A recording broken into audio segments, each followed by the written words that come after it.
안녕하세요. 이슈를 대신 읽어주는 남자 이대남입니다. 결국 제시가 2차 사과문을 올렸습니다. 대중들에게 많은 질타와 비난을 받으며 이젠 가수로서의 생명은 완전히 끝이 났지만 이번 사과문을 보면 제시가 정신적으로 굉장히 힘들어하고 있는 것 같은데요. 나름 제시 입장에서는 폭행에 가담을 하거나 부추긴 것도 아니라서 본인은 조금 억울해할 수도 있지만 팬이 폭행을 당하고 있는데 그냥 그 자리를 떠난 뒤 술집에 가고 이 사건이 공론화가 되고 가해자와 직접 통화를 했음에도 불구하고 경찰 조사 전 인터뷰에서 처음 본 사람이다, 빨리 잡혔으면 좋겠다는 등 가해자에 대해 아무것도 모르는 것처럼 거짓말을 했다는 것이 바로 제시가 비난을 받는 이유입니다. 거기다 평소 방송에서는 걸크러쉬 이미지로 센 언니 이미지와는 반대로 숨기고 피하는 모습은 팬들로 하여금 배신감을 느끼게 해줬는데요. 이번 2차 사과문에서도 제시는 본인이 잘못한 것은 쏙 빼놓고 그저 시간을 되돌리고 싶다, 후회스럽다 정도로 끝을 냈습니다. 그럼 이건 사과문이 아니라 후회문에 가까운 것 아닌가요? 게다가 제시는 2차 사과문에서 교묘하게 사건 이후 술집에 간 것과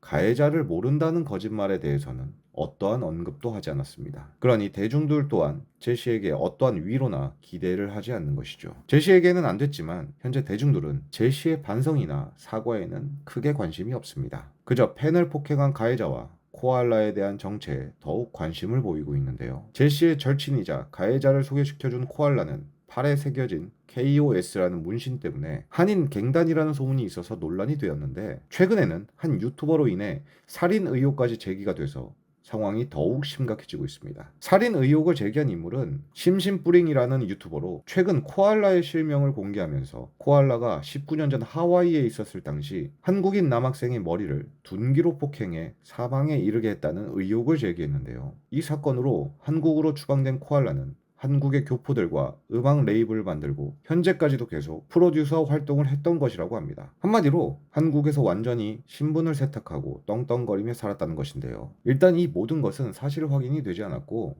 그저 의혹과 소문일 뿐이지만 제시 팬을 폭행한 가해자 역시 여러 유튜버들을 통해서 중국 삼합회 조직이라는 자료만 보더라도 코알라와 가해자가 결코 일반적인 사람이 아닌 것은 확실한 것 같습니다. 여기서 중요한 것은 제시는 이런 사람들과 친하게 지내고 있었다는 것이죠. 그런데 여기서 궁금한 것은 제시는 왜 이런 사람들과 어울린 것이며 어떻게 해서 코알라와 친해진 것일까요? 특히나 연예인이라면 주변 지인들을 만나는 것 또한 굉장히 조심해야 하는데, 예전 이태원 폭행 사건 때도 그렇고 지금의 사태를 봤을 때 제시의 주변 사람들이 이렇게 일반적이지 않다라고 한다면 제시 또한 일반적이지 않다고 봐야 하지 않을까요? 물론 제시가 불법적인 일을 했다라는 의혹이나 정황은 없습니다. 하지만 본인 스스로 소속사와의 계약 해지를 요구하고 가해자에 대해 거짓말까지 하면서 숨긴 것에는 분명 그럴 만한 이유가 있다라고 생각이 되는데요. 가해자와 정말 처음 본 사이라고 한다면 직접적인 친분도 없는데 굳이 모든 비난을 받으며 자꾸 숨기려고만 하는 제시의 행동을 저는 도무지 이해할 수가 없습니다. 과연 제시는 가해자와의 통화에서 대체 무슨 이야기를 한 것일까요? 아니면 단순히 의리를 지키기 위함인 것일까요? 그렇다면